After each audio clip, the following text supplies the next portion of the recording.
Alrighty,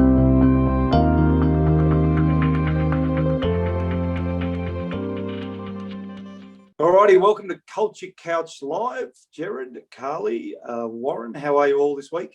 Hey, Easy. What's up, Carly? We're good. How are you all? Good. Well, a couple looking forward to school holidays, I think. So, which will be, well, I guess it's bittersweet because the kids haven't been at school, have they? No, we just had 2 weeks off. So they had 2 weeks off, 2 weeks on, and now another 2 weeks off.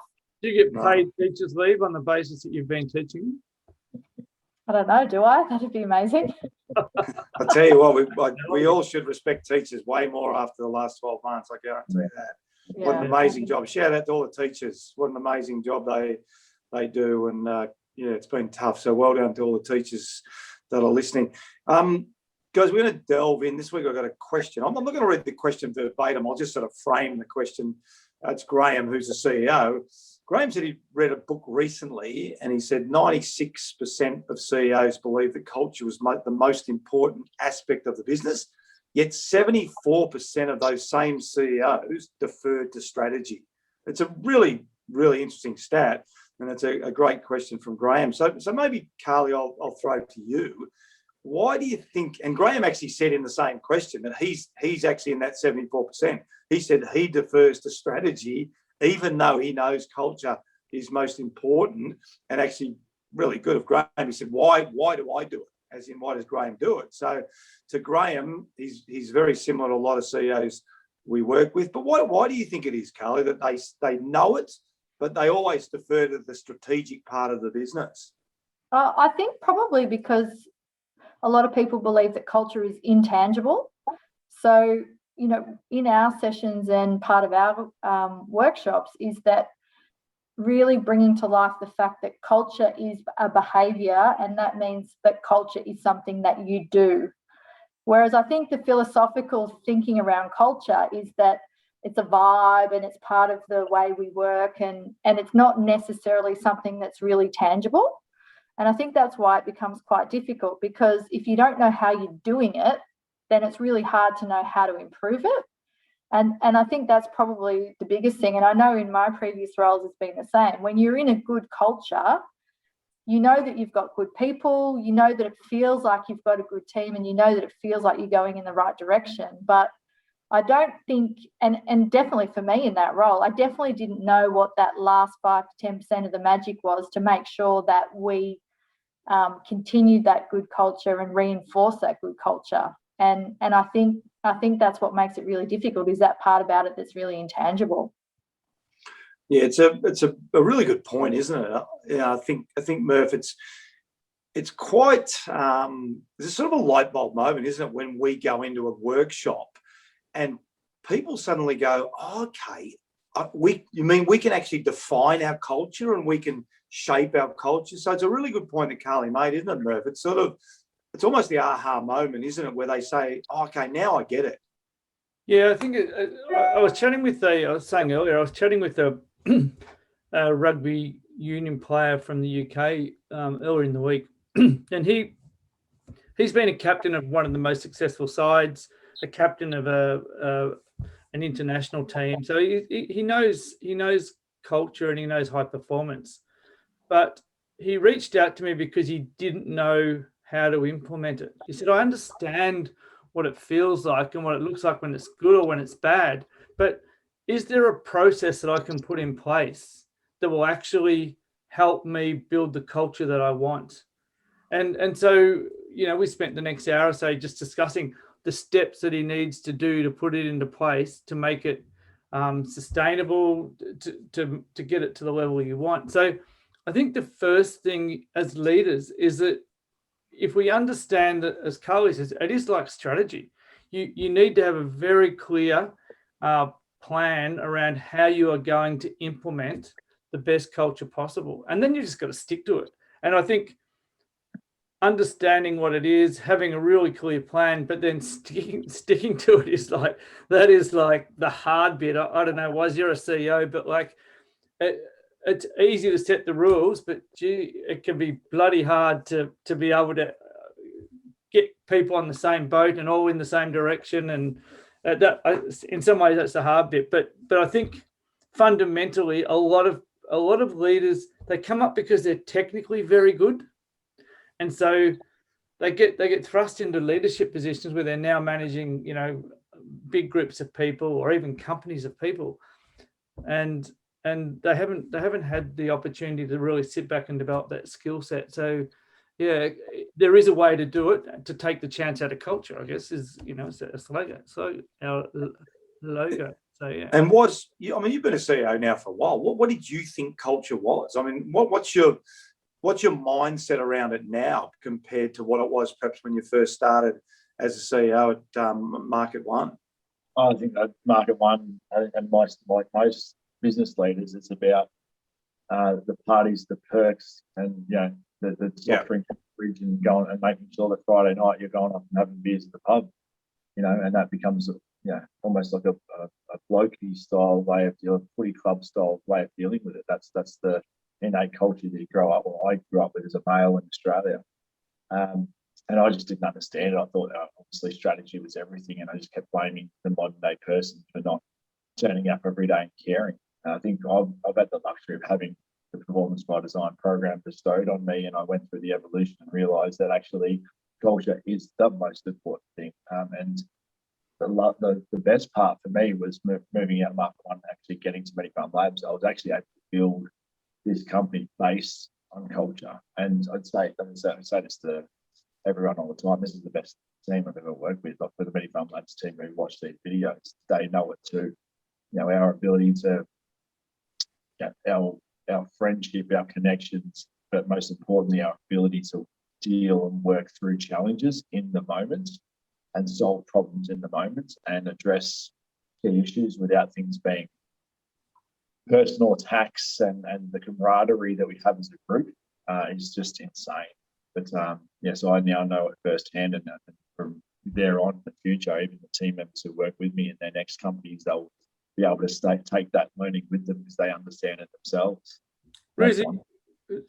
That's great, Wise, because I think what I was just going to I'll ask you a question in a second, Ruzi, but I think what you're saying there is when you've got in place a good plan, and Carly and I spoke about this morning, that the speed with which you can make decisions because you trust people, and the enjoyment you get out of that because you trust people, it's like intangible. It's worth.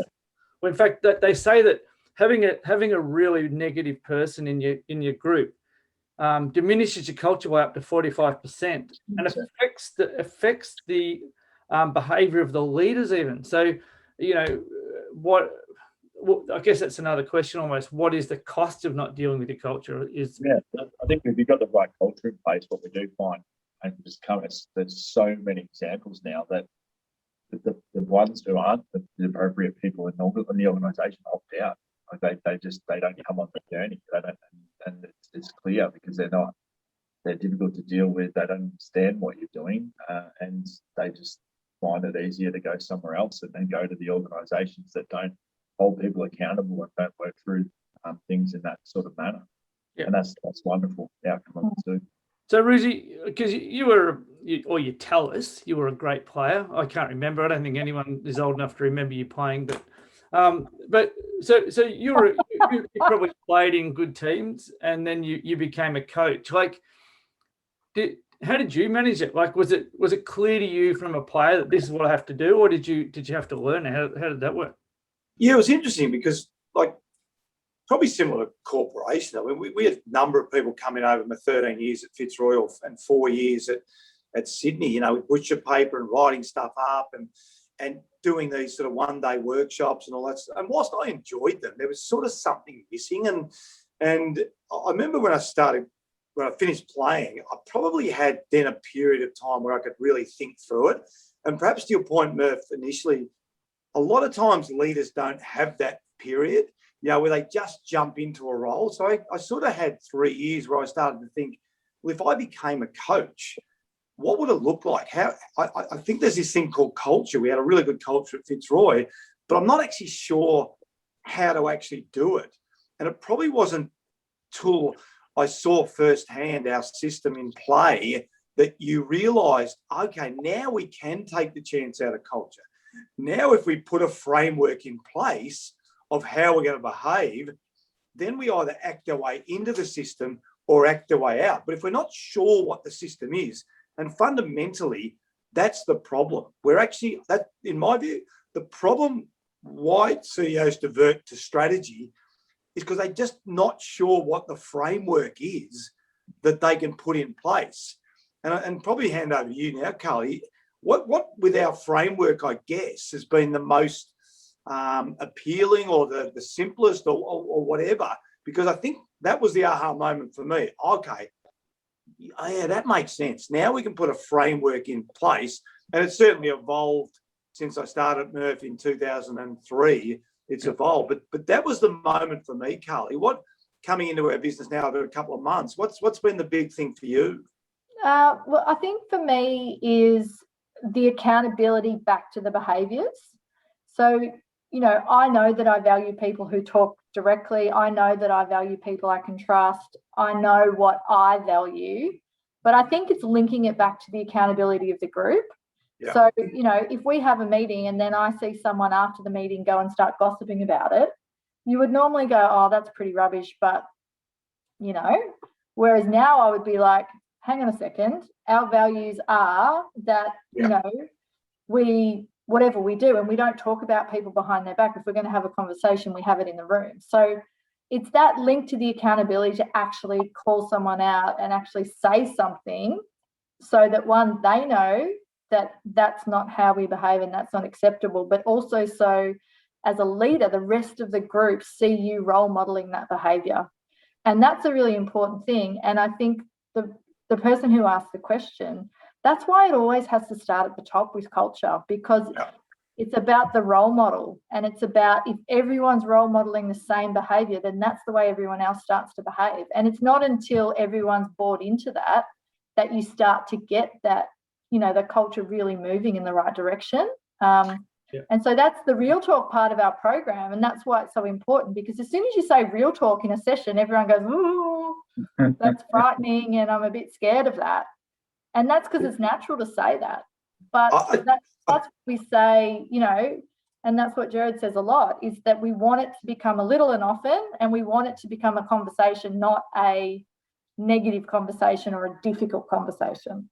I remember, Murph, one of the workshops we did, and clearly we don't mention the clients, but I remember we got a bit of feedback, which I think they felt we were going to take offence to it, that a couple of people thought it was too simple. But that was probably the greatest compliment. We were both the same, weren't we? We sort of got that feedback, and the person was reluctant, I think, to tell us. And we were both, that was so exciting to hear that our system was so simple, yet to them, and I think that's part of it too, and Murph, is it is simple, but people probably don't understand it and try and overcomplicate it. But that was one of the greatest compliments that we received, Murph, wasn't it? 100%. And for the benefit of people that are watching, and Graham, the system is pretty straightforward.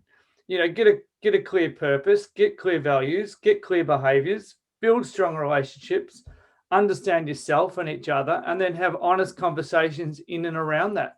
And set KPIs to measure, are we living what we say we're going to live? Do we turn up to meetings on time? Do we reply to emails?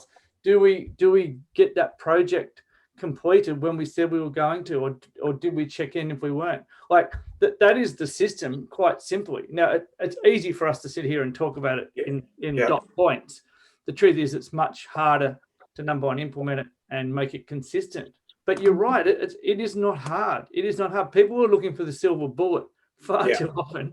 And the truth is, it sits in front of you. And again, once you've implemented, so you're a better place than I am to talk about that. Yeah, I think it's just,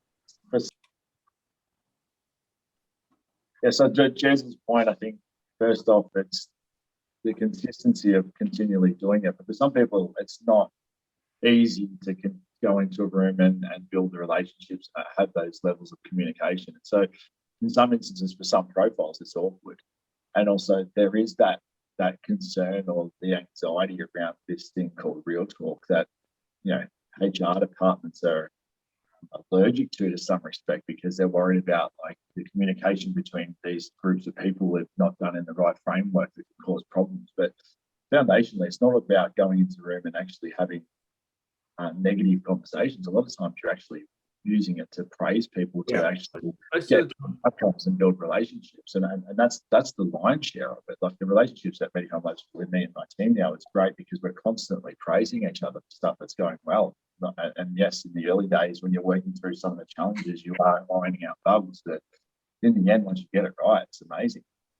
And I think, just to finish off, I think there's also the level of trust, isn't it? As a CEO, and one of the things we would say, don't think you have to know everything. So just trust to hand it over. If you're going to bring someone like us in, if there is a notion of trust. So I think let's hope that pendulum swings, because literally, almost 100% of the CEOs understand it's important, and not many of them are 20 whatever are doing it. Let's hope that swings around, that 74% start to action it, because there is a little bit of a leap of faith, isn't it? Bring us in, get us to put the framework in place, have some conversations, but absolutely it does work, doesn't it? Yeah, there's no doubt that if you are prepared to take the time, become vulnerable, all the things we talk about, put in place the system, hold people to account on it, support them, reward them, the whole thing. The rewards are so great. They're so great. But I think also now too, culture is not a nice to have anymore. Like in the workforce now in the 21st century, young people are coming in and they're looking for purpose-driven organisations that have really strong values.